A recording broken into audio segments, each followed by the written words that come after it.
ఈ శీర్షికలో మనం సంఖ్యామానము దాని యొక్క అంశాలను గురించి నేర్చుకుంటున్నాం.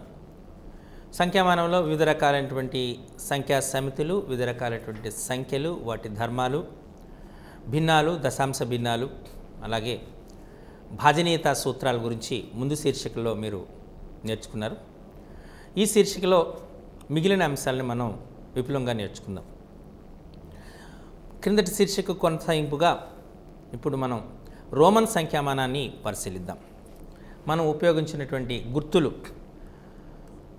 I అంటే 1, V అనగా 5, X అనగా 10, L అనగా 50, C అనగా 100, D అనగా 500, M అనగా 1000 అని అర్థం. కాబట్టి ఈ గుర్తులను ఉపయోగించుకొని మనం రోమన్ సంఖ్యలు రాస్తూ ఉంటాం. సర్వసాధారణంగా మనము ఒక శీర్షికలో మరికొన్ని ఉపశీర్షికలు ఉండేటప్పుడు మనం శీర్షికను రోమన్ సంఖ్యలను, ఉపశీర్షికలను సాధారణంగా ఉపయోగించే అరబిక్ అంకెలను మనం చూపడం జరుగుతూ ఉంటుంది. 3 అని చేయటానికి మనం 3 గీతలను గీస్తాం, దీన్ని 3గా రాస్తాం. అలాగే 4ను రాయాలన్నప్పుడు 4 5ను సమీపిస్తుంది కాబట్టి 5 కంటే 1 తక్కువ కాబట్టి 1ని V గుర్తుకు ఎడమ వైపు వేస్తాం, అంటే IVగా రాయడం జరుగుతూ ఉంటుంది. దీని విలువ 4. అలానే 6 అని చెప్పటానికి 5 కంటే 1 ఎక్కువ కాబట్టి V తర్వాత ఒక ఐని రాసి దాన్ని 6గా సూచిస్తున్నాం, VI అంటాం. మరి 7 రాయాలంటే V 2 గీతలుగానే చేస్తాం, ఇది 7గా రాస్తాం. 8 రాయాలంటే VII అని రాస్తాం, 3 గీతలు గీస్తాం. మరి 9 రాయాలంటే 9 10కు దగ్గరగానే ఉంటుంది కాబట్టి 10 కంటే ఎంత తక్కువ, 1 తక్కువ కాబట్టి IXగా రాస్తాం. 10 అంటే X. 11 రాయాలంటే 11 10 కంటే 1 ఎక్కువ కాబట్టి 1ని Xకు కుడివైపు రాస్తాం, ఇది 11గా రాయడం జరుగుతుంది. ఇదే పద్ధతిని మనం పాటిస్తాం. 20 రాయాలంటే 2 Xలుగాను, 30 రాయాలంటే 3 Xలుగాను రాస్తాం. అదే మనం 40 రాయాలనుకోండి XL అని రాస్తాం. 40 అంటే 40 50 కంటే 10 తక్కువ కాబట్టి 40 రాస్తాం. 49 రాయాలనుకోండి L రాసి 1 తక్కువ కాబట్టి 50 కంటే IL అని రాస్తాం, ఇది 49. 51 రాయాలంటే మీకు తెలుసు LI. ఓకే, ఆ విధంగా 60, 70, 80, 90 వరకు రాయొచ్చు. మరి 90 రాయాలనుకుంటే అప్పుడు మనం 90 100 కంటే 10 తక్కువ కాబట్టి XC అని రాస్తాం, ఇది 90. మరి 99ని రాయాలంటే C కంటే అంటే 100 కంటే 1 తక్కువ కాబట్టి IC అని రాస్తాం, 100 అంటే రాస్తాం. అదేవిధంగా 200 అంటే 2 Cలు, 300 అంటే 3 Cలు రాస్తాం. మరి 400 రాయాలంటే CDగా రాస్తాం, CD అంటే 400. 499 రాయాలంటే IDగా రాస్తాం, అంతేనా? ID అంటే 500 కన్నా 1 తక్కువ. 600 రాయాలంటే DCగా రాస్తాం. అలాగే 900 రాయాలంటే 900 దేనికి 100 కంటే అంటే 1000 కంటే 100 తక్కువ కాబట్టి CM అని రాస్తాం. 999ని IMగా రాస్తాం కదా, ఎందుకంటే అది 1000 కంటే 1 తక్కువ కాబట్టి. ఈ రకంగా మనం రోమన్ సంఖ్యల్ని రాయడం జరుగుతుంది. పరీక్షల్లో ఇలాంటి అంకె ఇప్పుడు బహుశా నేను చెప్పిన అంశాల మీదే క్వశ్చన్ వస్తారు కాబట్టి, ప్రశ్న వస్తుంది కాబట్టి వాటి మీరు చాలా జాగ్రత్తగా పరిశీలించవచ్చు. ఇది రోమన్ సంఖ్యలకు సంబంధించినటువంటి అంశం. సో వీటిని మీరు బాగా గుర్తుపెట్టుకోవాల్సి ఉంటుంది. మరి ఇప్పుడు కసాగు, గసాబా ఈ 2 అంశాల గురించి మనం నేర్చుకోవాల్సి ఉంటుంది. కసాగు అంటే కనిష్ట సామాన్య గుణిజం.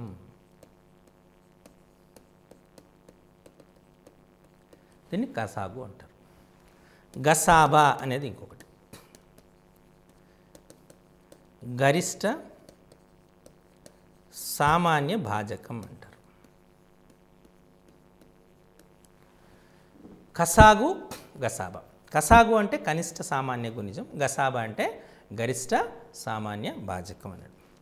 అయితే మనకు వీటిపైన చాలా ఎక్కువగా ప్రశ్నలు వచ్చేటటువంటి ఆస్కారం ఉంటుంది. ముఖ్యంగా మనం గుర్తుపెట్టుకోవాల్సింది ఏంటి అంటే కసాగు ఇంటూ గసాబా,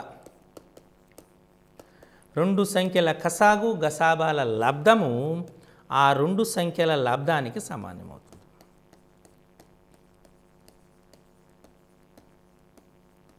ఇది చాలా ఉపయుక్తమైనటువంటి సూత్రం. ఉదాహరణకి మనం ఒక అంశం చూద్దాం. దీనిపైన ఇచ్చినటువంటి ఎటువంటి ప్రశ్నలు వస్తాయనేటువంటి జాగ్రత్తగా పరిశీలిస్తే, రెండు సంఖ్యల యొక్క గసాబా 31, అలాగే కసాగు 1488, ఒక సంఖ్య 186 అయితే రెండవ సంఖ్య ఎంత? ఇది ప్రశ్న. రెండు సంఖ్యలు ఇచ్చాడు. ఆ రెండు సంఖ్యల గసాబా 31, కసాగు 1488, ఒక సంఖ్య 186, రెండవ సంఖ్య ఎంత? ఇప్పుడు నేను ఇదే సూత్రాన్ని వాడుకుంటూ ఉన్నాను. ఏంటది? కసాగు గసాబాల లబ్ధము అంటే కసాగు ఇంటూ గసాబా ఈజ్ ఈక్వల్ టు రెండు సంఖ్యల లబ్ధం. అంతేనా? ఈ సూత్రాన్ని ఇప్పుడు వాడుతున్నా. కసాగు ఎంత ఇచ్చాడు? 1488. గసాబు ఎంత? 31. ఆ ఒక సంఖ్య ఎంత ఇచ్చాడు మనకు? 186. రెండవ సంఖ్య తెలియదు, ఎక్స్ అనుకున్నాం. కాబట్టి ఎక్స్ ఈజ్ ఈక్వల్ టు ఏమవుతుంది? 1488 ఇంటూ 31 బై 186. మనకు తెలిసి 31 ఒకట్ల 31 ఆరుల, అంతేనా? అలాగే 6తో పోతుందో చూద్దాం. 6 2 12, 28, 6 4 24, 48, 6 8 48. అంటే ఎక్స్ విలువ ఎంత వచ్చింది మనకు? 248. ఈ రకంగా రెండు సంఖ్యల లబ్ధం ఇచ్చి కసాగు ఇచ్చి గసాబాని అడగచ్చు, లేక కసాగు గసాబా ఇచ్చి రెండు సంఖ్యల్లో ఒక సంఖ్యని ఇచ్చి ఆ సంఖ్యని అడగచ్చు, లేదా రెండు సంఖ్యలను ఇచ్చి గసాబా ఇచ్చి కసాగు కనుక్కోమనొచ్చు. ఈ రకంగా ఏ విధంగానైనా మనకు ప్రశ్న అడిగేటటువంటి ఆస్కారం ఎక్కువగా ఉంటుంది. కాబట్టి వీటిని మీరు ప్రాక్టీస్ చేయవలసినటువంటి అంశం ఉంది. ఇప్పుడు మరో లెక్క చూద్దాం. Find the greatest number which divides 62, 132, 237. 62 అనేటువంటిది, 132 అనేటువంటిది, అలాగే 237 అనేటువంటి మూడు సంఖ్యలు ఇచ్చారు. 62, 132, 237 అనేటువంటి మూడు సంఖ్యలు ఇచ్చారు. ఈ మూడు సంఖ్యల్ని ఇస్తూ ఈ మూడు సంఖ్యలని భాగిస్తే ఒకే రకమైనటువంటి శేషము ఇచ్చేటటువంటి గరిష్ట సంఖ్య ఏది? 62, 132, 237ని భాగించగా వచ్చే శేషము సమానమయ్యేటట్లుగా భాగించు గరిష్ట సంఖ్య ఏది అని అడిగాడు. అంటే 62, 132, 237ని మూడింటిని భాగిస్తే ఒకే రకమైన శేషం రావాలి. అలా ఇచ్చేటటువంటి సంఖ్యల్లో గరిష్ట సంఖ్య ఏది? మీరు గరిష్ట అనగానే గుర్తుపెట్టుకోవాల్సింది గసాబాను కట్టాలి. అయితే గసాబాని ఎలా కడతారు అంటే ఇటువంటి సందర్భంలో 132 నుండి 62 తీసేయండి. ఎంత వస్తుంది? 70. 237 నుంచి 132 తీయండి, అంటే 105. అలానే 237 నుంచి 62 తీసేసేయండి. 237 నుంచి 62 తీసేయండి. తీస్తే ఎంత వస్తుంది? 175. అంతేనా? ఇలా ఒకదాన్ని ఒక మధ్యలో ఉన్న వ్యత్యాసాలు 62కి 132కి గల వ్యత్యాసం. 132కి 237కి మధ్య గల వ్యత్యాసం, 237కి 62కి మధ్య గల వ్యత్యాసం చేస్తే వచ్చినటువంటి విలువలు వస్తాయి. ఏమొచ్చినాయి? 70, 105, 175. ఇలా వచ్చినటువంటి దాని యొక్క గసాబాను కట్టాలి. గసాబాను కడితే అదే మనకు 3 సంఖ్యలని భాగించగా వచ్చే శేషాలు సమానమయ్యేటువంటి సంఖ్యల్లో గరిష్టమైనటువంటి సంఖ్య అవుతుంది. అంటే ఇప్పుడు మనం 70కి 105కి 175కి కట్టాలి. మనం ఇప్పుడు ఇలా చేయాలంటే ముందు ఏం చేస్తాము? ముందుగా చేయవలసిందని 105 యొక్క 70 చేత భాగించండి. అంతేనా? 71లో 70 ఎంత వచ్చింది? 35. ఇక్కడ 70 వచ్చింది.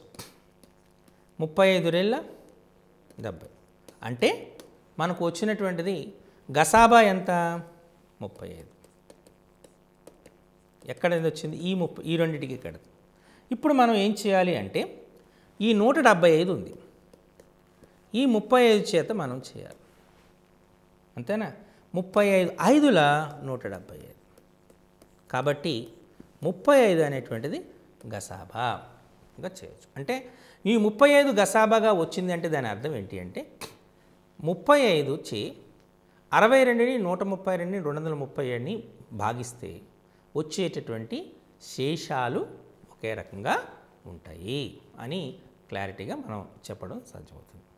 ఈ రకంగా మనం 3 సంఖ్యలు ఇచ్చి ఆ 3 సంఖ్యల్ని ఒకే శేషం వచ్చేటట్టు భాగించేటటువంటి గరిష్ట సంఖ్య ఏది అని అడిగితే మీరు ఆ ప్రతి 2 సంఖ్యల యొక్క వ్యత్యాసాన్ని తీసుకొని ఆ వ్యత్యాసం వల్ల యొక్క గసాబాను కడితే అదే మనకు కోరిన సమాధానం అవుతుంది. ఈ రకంగా మీరు సమస్యను చేయవలసి ఉంటుంది.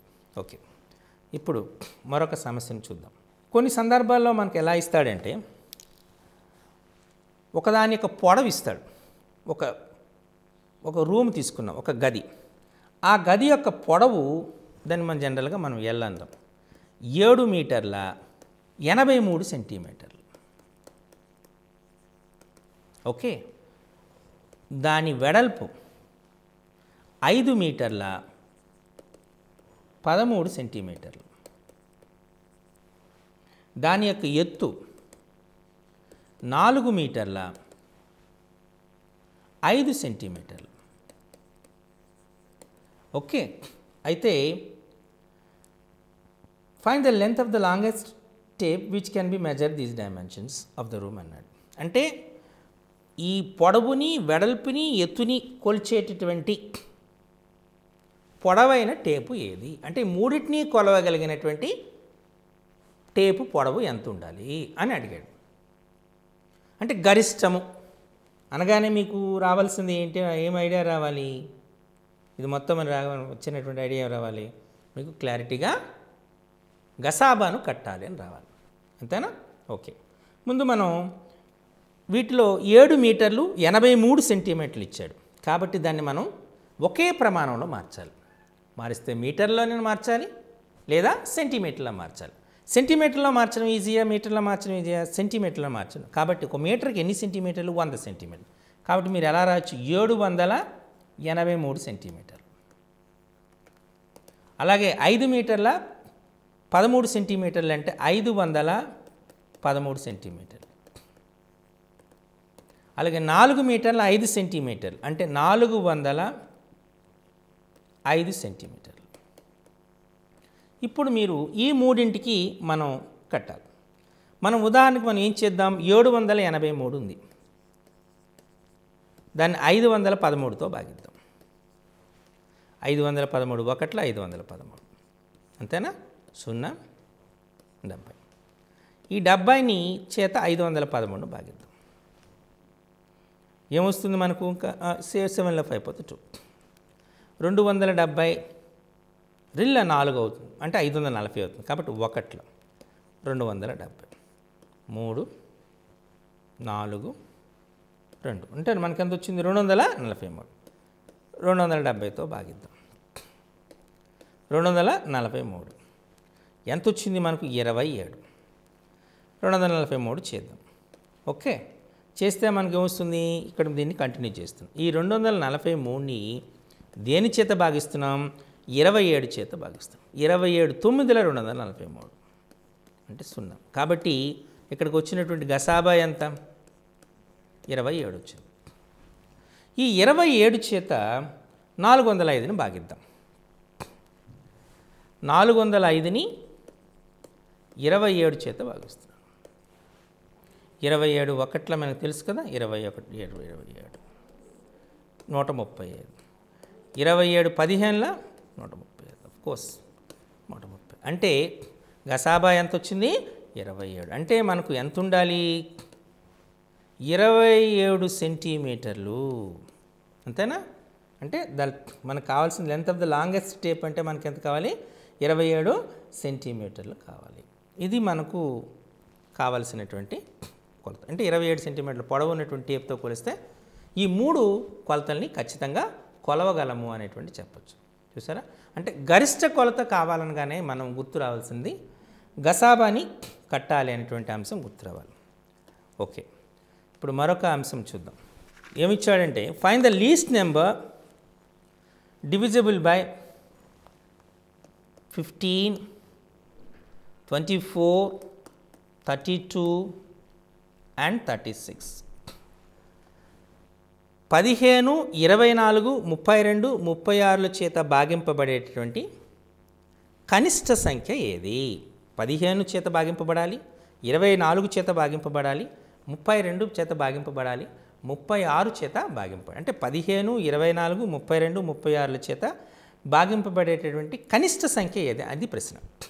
కనిష్ట సంఖ్య అనగానే మీరు చేయవలసిన 15, 24, 32, 36 అంటే కనిష్ట సంఖ్య అంటే ఏం చేయాలి? ఖచ్చితంగా కసాగు కట్టాలి అనేటువంటి ఆలోచన మీకు రావాలి. అంతేనా? చేసుకోవచ్చు. దీనికి 2 పద్ధతులు ఉన్నాయి. ఆ 2 పద్ధతులు బహుశా మీకు తెలిసి ఉంటుంది. 15 ప్రధాన కారణాంకాలు రాయి 3 5లు, 24 2 2 2 3, 32 2 2 2 2 రెళ్ళ 4 4 రెళ్ళ 8 8 రెళ్ళ 16 రెళ్ళ 32 ఏం 36 2 2 3 3. అంటే ఏం చేయాలి మనం ఇక్కడ చేయవలసినటువంటి దాన్ని అంటే మనం అన్నిటినీ కామన్గా ఉన్నటువంటిని తీసేసుకోవాలి. ఏం కామన్గా ఉన్నాయి మనం చెప్పండి. ఇది ఇలా రకంగా ఇందులో కామన్గా ఉన్నటువంటిది తీసుకోవాలి గసాబా, లేదా అంటే మిగతా వాటన్నిటిని గుర్తించాలి. ఇదొక పద్ధతి. రెండో పద్ధతి 15, 24, 32, 36. ముందుగా మనం చేస్తున్నాం. ముందుగా ఏం చేస్తున్నాం? మనం 2 చేత భాగిద్దాం. 15 2 రెళ్ళు 12, 2 16, 2 18. తర్వాత 2 6, 2 8, 2 9. అంతేనా? ఇంకా కావాలంటే మరో 2 15, 2 3, 2 4, ఓకే 9. ఇప్పుడు మనం 3 చేత వెళ్ళచ్చు. 3 5, 3 1, 4 3 3. అంటే మనకి ఏమొచ్చింది కసాగు అంటే 2 × 2 × 2 × 3 × 5 × 1, అఫ్కోర్స్ 4 × 3 కదా. 2 రెళ్ళ 4, 4 రెళ్ళ 8, 8 3ల 24, 24 5ల 120. అంతేనా? 123ల మనకి ఎంత వస్తుంది? 123ల 123ల 360, 364ల 1440. ఆన్సరు 1440.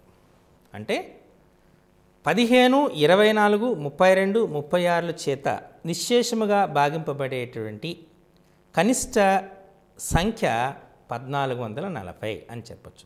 కనిష్ట సంఖ్య అనగానే మీరు చేయవలసినటువంటి పని, కనిష్ట సంఖ్య అనగానే మీరు చేయవలసిన పని ఏంటి అంటే ఖచ్చితంగా దాని యొక్క కసాగిని కట్టవాలి, గుర్తుపెట్టుకోవాలి. ఈ రకంగా మనం కసాగిని కడదాం.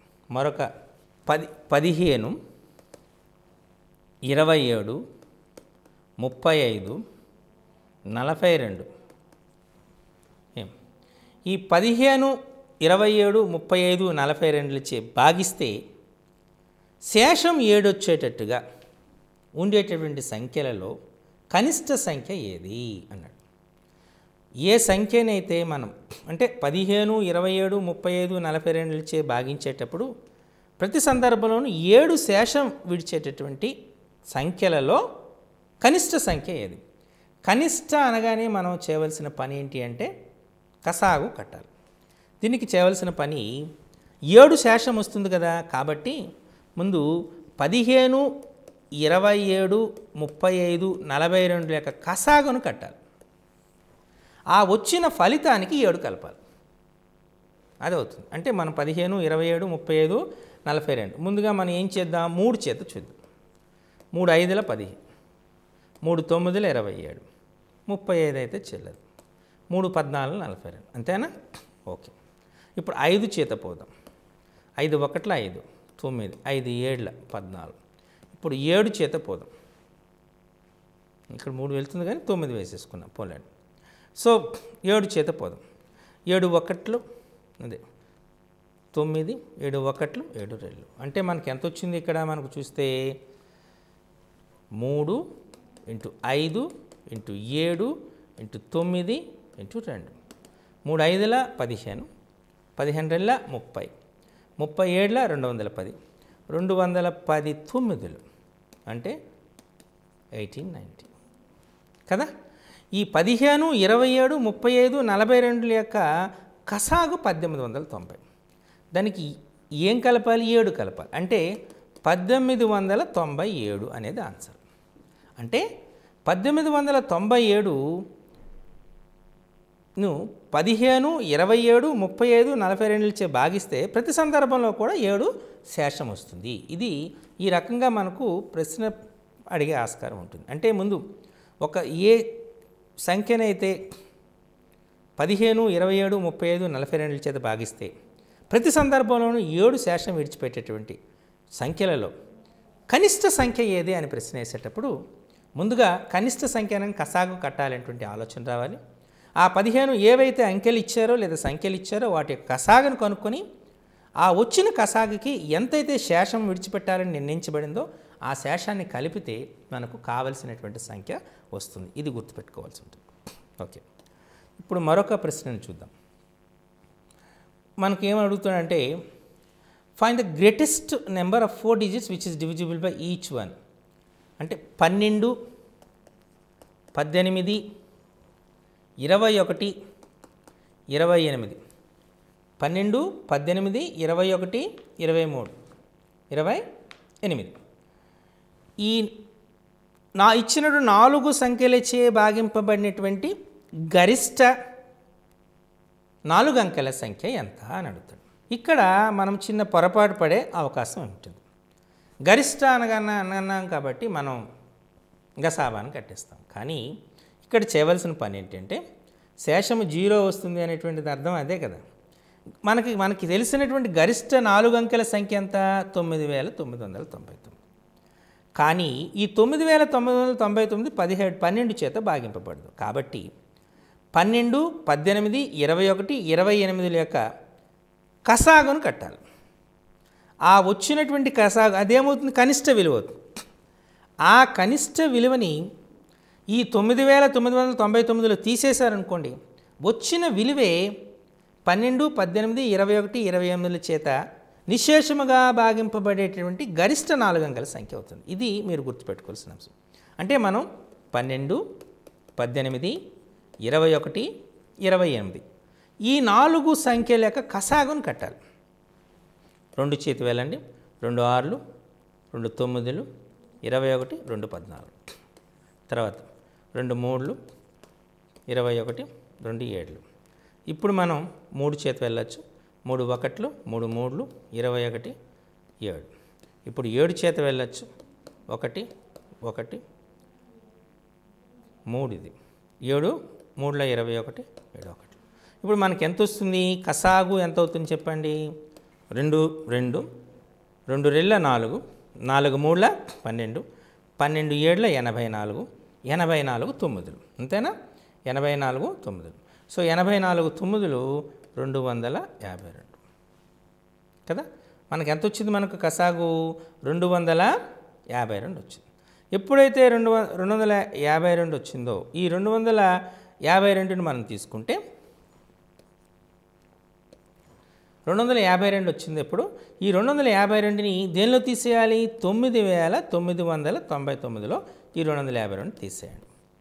7 2 7 9 అంటే 9007. అయితే గ్రేటెస్ట్ నెంబర్ 4 999 కదా. మనం ఏం చేస్తున్నాం? 9999 తీసుకున్నాం. దాన్ని దేని చేత భాగిస్తున్నాము? 252 చేత భాగిస్తున్నాం. 9999ని తీసుకున్నాం.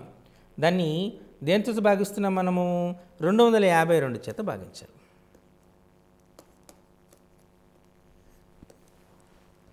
భాగిస్తే మీకు ఎంత వస్తుంది? మీకు ఆన్సర్ చేసేటప్పుడు మనం 999 కదా. దాన్ని చేసేటప్పుడు మనకు రిమైండర్ ఎంత వస్తుందో చూడాలి. 252 ఉంది కదా, భాగిస్తున్నాం. ఉదాహరణకి 252 4లు వేసామనుకో, 4 2 8, 4 5 20 పనికిరాదు. 3లు వేద్దాం. 3లు వేస్తే వస్తుంది 3 2 6, 3 5 15, 3 2 6 1 7 అంతే కదా. 756 3 4 2 9. ఓకే, ఇప్పుడు మనం ఏం చేస్తున్నాము? 252 9లు వేద్దాం అని చూద్దాం. 9 2 18, 9 5 45, 1 46, 4 9 2 18 22 తీస్తే 1 7 1 ఎంత వచ్చింది మనకు? 171 వచ్చింది.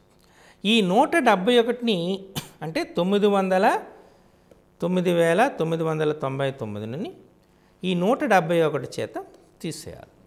తీస్తే 8 1 8 9 అంటే 9000 కదా, 9828 వచ్చింది.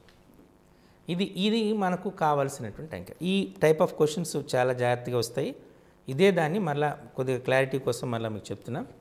ఇచ్చినటువంటి సంఖ్యలు ఏంటి? 12 18 21 28. ఈ అంకెల చేత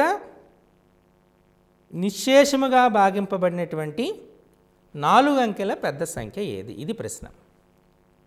సో 4 అంకెల పెద్ద సంఖ్య కట్టాలి. ఇవి నిశ్శేషంగా భాగింపబడాలి. నిశ్శేషంగా భాగింపబడాలి అంటే ముందుగా మనం ఈ 12 18 21 28 లెక్క కసాగు కట్టాలి. ఇప్పుడు మనం చూసినట్టు కసాగు కడితే ఎంత వచ్చింది మనకు? 252 వచ్చింది. ఈ 252 కసాగు వచ్చింది కదా. ఈ 9 గరిష్ట 4 అంకెల సంఖ్య ఎంత అవుతుంది? 9999. ఈ 9999ని 252 చేత భాగించారు. 252 చేత భాగిస్తే మీరు చూసినట్టు 30 మనకు ఎంత వచ్చింది? మనకు 3లో వేసాం కదా. 252 అంటే 7 6 15 7 3 వచ్చింది 4 2 9. 9లు వేస్తే 18 40 6 9 2 10 22 తీస్తే ఎంత వచ్చింది మనకు? 171 వచ్చింది. ఎంతైతే శేషం వచ్చిందో ఈ శేషాన్ని 4 అంకెల గరిష్ట సంఖ్య నుంచి తీసేయాలి. తీస్తే ఎంత వచ్చింది మనకు? 9828 వచ్చింది. ఈ 9828 12 18 21 28 చేత నిశ్శేషముగా భాగింపబడినటువంటి 4 అంకెల గరిష్ట సంఖ్యగాని మనం చెప్పటం చేయొచ్చు. ఓకే, సో ఇప్పుడు మరొక ప్రశ్న చూద్దాం. ఓకే, 3 విద్యార్థులు దుమికారు, అంటే కొంత డిస్టెన్స్ నుంచి చేశారు. వాళ్ళని దాన్ని తీసుకుంటే ఒకడు 36 సెంటీమీటర్లు,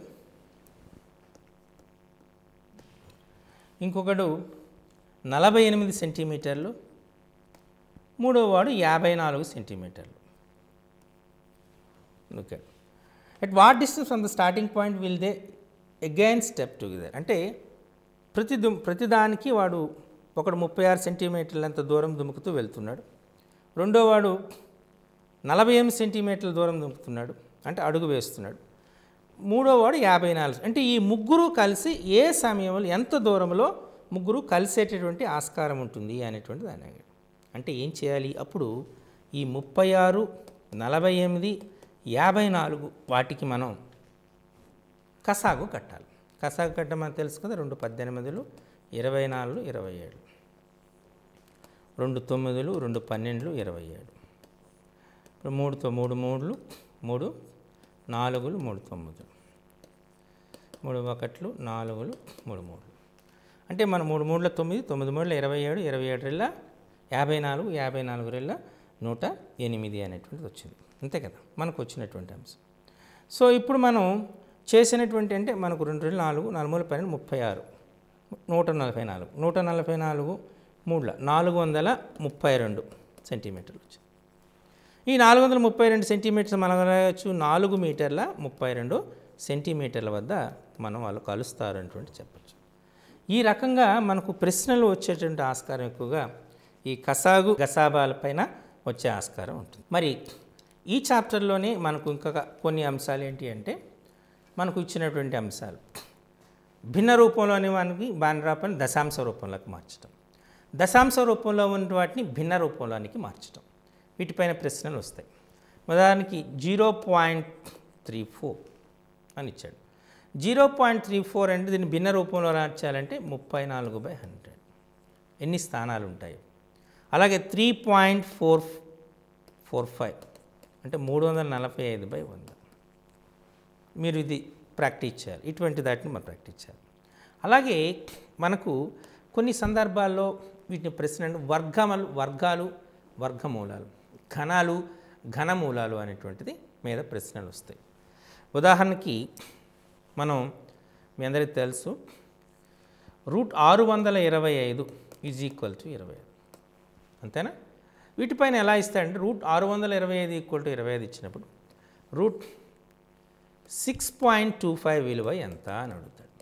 √625 = 25 అయినా √6.25 విలువ ఎంత అంటే ఏం చేయాలి. ఇప్పుడు మీరు √6.25 = మీరు చేయవలసిన పని అంటే √625/100 అంతే కదా.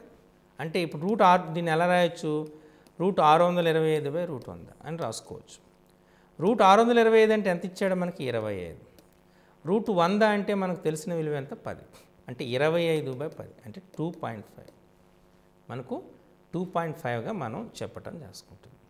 ఇది చాలా ఇంపార్టెంట్. ఈ విధంగా మనం వర్గమూలాన్ని ఘనమూలాన్ని అంటే మనం చూసినటువంటిది వర్గమూలాన్ని కనుక్కోవటం, దీనిలో ఇది చాలా ఇంపార్టెంట్. ఓకే.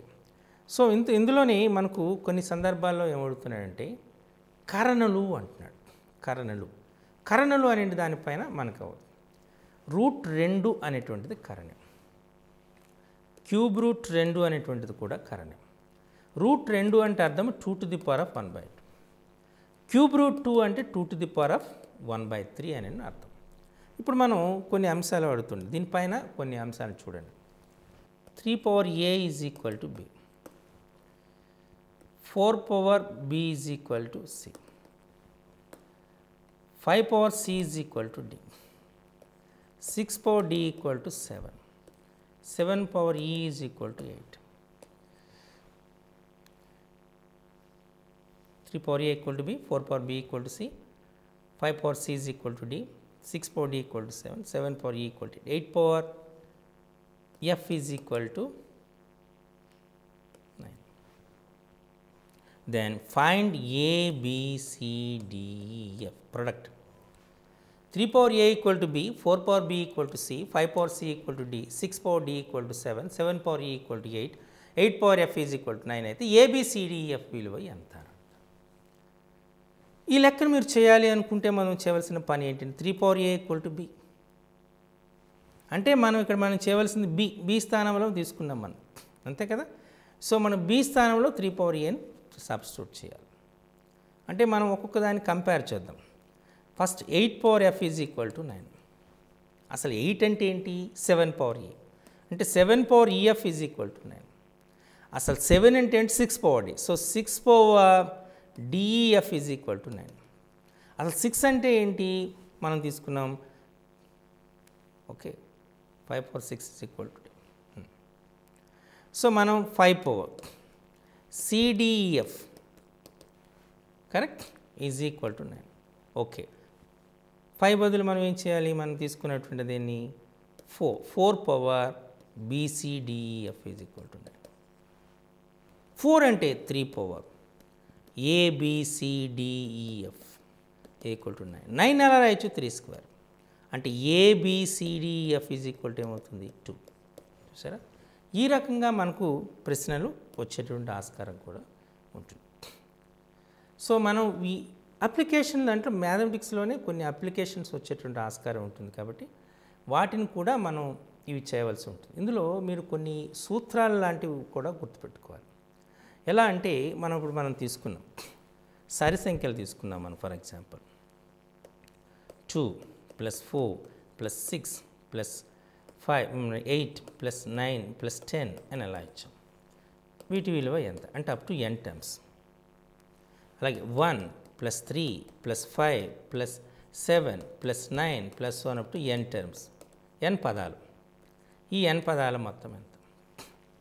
సో ఇక్కడ n పదాల మొత్తం కావాలనుకుంటే యాక్చువల్గా మన ప్రోగ్రెషన్ 10th వచ్చేసాం, కానీ 10thకు అనుబంధం ఉన్నటువంటి అంశాలు కాబట్టి ఇటువంటి ప్రశ్నలు కూడా 1 + 3 + 5 + 7 + 1 అప్ టు n అన్నాడు.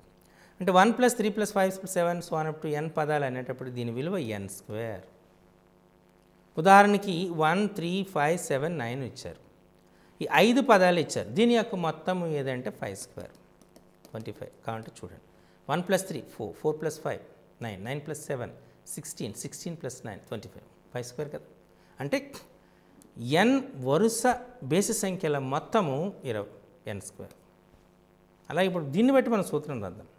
2 + 4 6 6 + 6 12 అంతేనా. 12 + 8 20. ఇది మనకు ఇచ్చినటువంటి పదం. దీని యొక్క మొత్తం ఎంత అని అడిగాం. మొత్తం ఎంత అంటే మనం యాక్చువల్గా అయితే దీని సూత్రం మనం 4/2 2 + 8 అంటే 2 × 10 అంటే 20. అక్కడ మనకు ఏమొస్తుంది అక్కడ నుంచి ఎప్పుడైనా తీసుకునేటప్పుడు అని తీసుకున్నాడు ఎన్ని పదాలు ఉన్నాయి? n పదాలు ఉన్నాయి. n/2 మొదటి పదం 2 అంతే కదా. 2 1s 2 2s చివరి nవ పదం 2n. అంటే ఇక్కడ మనం ఏం తీయచ్చు? 2 కామన్ తీస్తే 2n ఆఫ్ n + 1/2 అంటే n సహజ సంఖ్యల మొత్తం n × n + 1/2. n వరుస సరిస సంఖ్యల మొత్తము n × n + 1. n బేసి సంఖ్యల మొత్తము n². ఈ 3 సూత్రాలు కూడా మీరు బాగా గుర్తుపెట్టుకోవాల్సిన, వీటిపైన లెక్కలు వచ్చేటువంటి ఆస్కారం ఉంటుంది. అంటే మీరు 1 + 2 + 3 + so on up to n is equal to n × n + 1/2. 1 + 3 + 5 + so on up to n పదాలు తీసుకున్నారనుకోండి n² అవుతుంది. 2 + 4 + 6 + so on up to n పదాలు తీసుకున్నారనుకోండి n ఆఫ్ n + 1 అవుతుంది. ఈ మూడింటిని మీరు బాగా గుర్తుపెట్టుకోవాల్సినటువంటి ఆస్కారం ఉంటుంది. వీటి పరీక్షల్లో వీటిపైన కొన్ని అప్లికేషన్ క్వశ్చన్స్ అడిగేటువంటి ఆస్కారం. అలాగే ఇంకా మీరు బాగా గుర్తుపెట్టుకోవాల్సినటువంటి మరో అంశం ఈ ధర్మాలు. అంటే ఒక సరి సంఖ్యని ఇంకొక సరి సంఖ్యతే గుణిస్తే వచ్చేది సరి సంఖ్య. ఒక సరి సంఖ్యని ఒక బేసి సంఖ్యచే గుణిస్తే వచ్చేది బేసి సంఖ్య. ఒక బేసి సంఖ్యని ఒక బేసి సంఖ్యచే గుణిస్తే వచ్చేది బేసి సంఖ్య. ఇక్కడ మీరు చూడండి సందర్భం. 2 సరి సంఖ్యల లబ్ధము సరి సంఖ్య. ఒక సరి సంఖ్య ఒక బేసి సంఖ్య మనం తీసుకున్నారు. 4 5s 20. సో ఇక్కడ సరి సంఖ్య. బేసి సంఖ్యని బేసి సంఖ్యతో గుణించారనుకోండి బేసి సంఖ్య వస్తుంది. ఇప్పుడు కలపడం చూద్దాం. ఒక సరి సంఖ్యని ఇంకొక సరి సంఖ్యతో కలిపితే సరి సంఖ్య వస్తుంది. ఒక సరి సంఖ్యని ఒక బేసి సంఖ్యతో కలిపితే బేసి సంఖ్య వస్తుంది. ఒక బేసి సంఖ్యని ఇంకొక బేసి సంఖ్యతో కలిపితే సరి సంఖ్య వస్తుంది. వీటిని మీరు బాగా గుర్తుపెట్టుకోవాల్సిన ఆస్కారం ఉంది. ఒక సరి సంఖ్యని ఇంకొక సరి సంఖ్యచే గుణిస్తే సరి సంఖ్య వస్తుంది. ఒక సరి సంఖ్యని ఒక బేసి సంఖ్యచే గుణిస్తే సరి సంఖ్య వస్తుంది. ఒక బేసి సంఖ్యని ఇంకొక బేసి సంఖ్యతో గుణిస్తే బేసి సంఖ్య వస్తుంది. ఒక సరి సంఖ్యని ఒక సరి సంఖ్యతో కలిపితే సరి సంఖ్య వస్తుంది. ఒక సరి సంఖ్యని బేసి సంఖ్యతో కలిపితే బేసి సంఖ్య వస్తుంది. ఒక బేసి సంఖ్యని ఇంకొక బేసి సంఖ్యతో అంటే సరి సంఖ్య వస్తుంది. ఇప్పుడు ఫర్ ఎగ్జాంపుల్ వాళ్ళు ఏదో మీకు క్వశ్చన్ అడిగాడు 2, 15, 47, 34, 67 అని ఇచ్చాడు. ఈ మొత్తము సరి సంఖ్య బేసి సంఖ్య అని అడిగాడు. అంటే జనరల్గా కలిపి చేయొచ్చు, కానీ ఇక్కడ మనం చేసినటువంటి సరి సంఖ్య ఒక సరి సంఖ్య ఉంది. 15, 47 రెండు బేసి సంఖ్యలు, రెండు బేసి సంఖ్యలు తీసుకున్నారు. ఒక బేసి సంఖ్య ఇంకొక బేసి సంఖ్య, రెండు బేసి సంఖ్యల మొత్తం ఏమైంది చూడండి, సరి సంఖ్య వచ్చింది. ఇంకో రెండు బేసి సంఖ్యలు తీసుకున్నారు, అంతేనా? ఇక్కడ బేసి సంఖ్య తీసుకున్నారు, ఇక్కడ బేసి సంఖ్య కలిపారు. సో బేసి సంఖ్య కలపగానే మీకు ఏమొచ్చింది? బేసి సంఖ్యని కలిపారు. బేసి సంఖ్య సరి సంఖ్య వస్తుందా బేసి సంఖ్య? ఇక్కడ మనకి 7, ఇక్కడేమో 91 వచ్చింది, ఇక్కడేమో 72. కాబట్టి ఇటువంటిది చేసేటప్పుడు అలా కలపకుండా మీరు చేయవలసింది ఏంటి అంటే కేవలం వాటి యొక్క ఒకట్ల స్థానంలో ఉన్న అంకెని కలపండి. అంటే 7 + 7 14, 14 + 4 18, 18 + 5 23, 23 + 2 25. అంటే మీరు ఆ ఒకట్ల స్థానంలో అంకెని కలపటం వల్ల వచ్చినటువంటి అంకె 25 అంటే 5 వచ్చింది. చివరి అంకె ఏమిటి? మనకు చివరి అంకె తీసుకుని బేస్ సంఖ్య, కాబట్టి ఆ సంఖ్య 5 వచ్చింది. సరి సంఖ్యను ఎప్పుడు చెప్తాం? ఆ సంఖ్య 0 లేదా 2 లేదా 4 లేదా 6 లేదా 8 చేత ముగింపబడాలి. అంటే ఒకట్ల స్థానంలో అంకె ఆ అంకెలు ఏదో ఒకటి అవ్వాలి. కాబట్టి వీటి యొక్క మనం బేసి సంఖ్య అని చెప్పడం చూసారా. ఇప్పుడు రెండింటినీ మీరు కంపేర్ చేసి చెప్పేటప్పుడు మీరు బేసి సరి అనుకున్నప్పుడు కొన్నిటిని జనరలైజ్ చేసి చెప్పేటప్పుడు కొంత తప్పు వచ్చేట ఆస్కారం ఉంటుంది. కాబట్టి మీరు 2 + 15 + 47 + 34 + 67 అనేటువంటి అంశం తీసుకుంటే ఆ అంశంలో మనం ఒకట్ల స్థానంలో అంకెని తీసుకోండి. ఒకట్ల స్థానంలో అంకెని కలపగా వచ్చినటువంటి సంఖ్య యొక్క ఒకట్ల స్థానంలోని అంకె బేసి సంఖ్య అయితే బేసి సంఖ్య, సరి సంఖ్య అంటే సరి సంఖ్య అని మనం చెప్పేటువంటి ఆస్కారం ఉంటుంది. సో అలా అడుగుతాడు. కొన్నిసార్లు సంయుక్త సంఖ్యలో అది సంయుక్త సంఖ్య అవుతుందా అనేటువంటిది ఏదైనా అడిగే ఆస్కారం ఉంటుంది. ఇప్పుడు మనం తీసుకుంటున్నాం 2 × 3 × 5 + 7 + 1 అన్నాం, అలా తీసుకుంటున్నాం. తీసుకునేటప్పుడు అది బేసి సంఖ్య అవుతుందా సరి సంఖ్య అవుతుందా అనేటువంటి అడిగే ప్రశ్న ఆస్కారం ఉంటుంది. ఇప్పుడు భిన్నాల గురించి చూద్దాం. ఇప్పుడు భిన్నాలు చూసేటప్పుడు భిన్నాలని మనం కలపటం తీసివేతడం అని ఉంటుంది. వాటి ప్రక్రియలను కూడా అడుగుతాడు. అంటే భిన్నాలను ఎలా చేస్తాం, ఎలా కలుపుతాం. కలిపేటప్పుడు మనం జనరల్గా మనం చేసేది 1/4 + 3/5 అన్నారు. సో దీన్ని చేసేటప్పుడు మనం చేసే పని 4, 5 అనేటప్పుడు 4 5s 20, అంటే మనం వాటి యొక్క కసాగు 20 తీసుకున్నాం. 4 5s 20, 5 1s 5, 5 1s 5 4s 12, అంటే మనకి వచ్చింది 17/20. ఇలా భిన్నాలు సింపుల్ భిన్నాల్ని కలిపి ఇవ్వటం అనేటువంటిది కూడా జరుగుతూ ఉంటుంది. అలాగే డెసిమల్స్ని కలపడం, చిన్న చిన్న డెసిమల్స్ని కలపడం 0.34 బార్ + 0.34 బార్ ఈ రెండింటినీ కలపమన్నాడు. అంటే 0.34 బార్ అంటే మనకేమవుతుంది? 0.34 బార్ అంటే ప్లస్ 0.34 బార్ అన్నాడంటే 0.34 బార్ అనగానే 34/19. 0.34 బార్ అనగానే మనకేమొస్తుంది? 0.34 బార్ దిస్ వాల్యూనే వస్తున్నాను నేను. 34 - 3/90, 31/90, అంటే ఇది 31/90 అవుతుంది. ఈ రెండింటి యొక్క మొత్తం మనం కసాగు కట్టాలి. ఇప్పుడు మనం 99కి 90కి కసాగు కడదాం. 9 11s 9 10s, అంతే కదా. 110 990 అవుతుంది కదా. 990 అంటే 99 10s అంటే 340, 90 11s అంటే 31 11s అంటే 341, అంటే మనకి 681/990 అనేటువంటిది అవుతుంది. చూసారా. సో ఇది మనం ఈ రకంగా మనం వాటిని చేస్తాం. ఇది 990 అన్నమాట. ఈ రకంగా భిన్నాల్ని మనం కలిపి చేసేటటువంటి ఆస్కారం ఉంటుంది. క్లియర్. సో భిన్నాల్ని కలపటం, భిన్నాల్ని గుణించటం, భిన్నాల్ని తీసివేయడం, అంటే చతుర్విధ ప్రక్రియలని మనకు ఉపయోగించి చేయటం అనేటువంటిది ఈ వీటిలోనే వస్తుంది. ఓకే. సరే, మరి ఇప్పుడు ఏదైనా ఒక సంఖ్య యొక్క వర్గము అని కట్టమన్నాడు. ఆ సంఖ్యకు వర్గాన్ని పెద్ద సంఖ్య ఇచ్చి ఆ సంఖ్య వర్గం అంటే మనం ప్రాథమిక కారణాంకాలు లబ్ధంగా రాసి దాన్ని వర్గం అంటుని కట్టడం. ఒక సంఖ్య తీసుకుందాం. n ఈజ్ ఈక్వల్ టు ఏదైనా సంఖ్య p power a of q power b of r power c అంటే కొన్ని ప్రధాన సంఖ్యల ఘాతాల లబ్ధంగా మనం రాసామనుకోండి. అప్పుడు దానికి ఉన్నటువంటి కారణాంకాల సంఖ్య అంటే n యొక్క కారణాంకాల సంఖ్య, ఈ n యొక్క కారణాంకాల సంఖ్య ఏమవుతుంది అంటే ఇంక్లూడింగ్ అంటే 1 మరియు దానికి a+1 into b+1 into c+1. Okay. మీకు కావాలంటే ఒక ఉదాహరణ మనం చూద్దాం. ఉదాహరణకి 784 తీసుకుందాం. ఈ 784ని ముందుగా మనం 2 చేత భాగిద్దాం. 2 3 6, 2 9, 2 2, 2 చేత 2 1, 2 9, 2 6, 2 98, 2 49 అంతేనా? 7 7 అంటే 784 రాయొచ్చు. 1 2 3 4 2 to the power of 4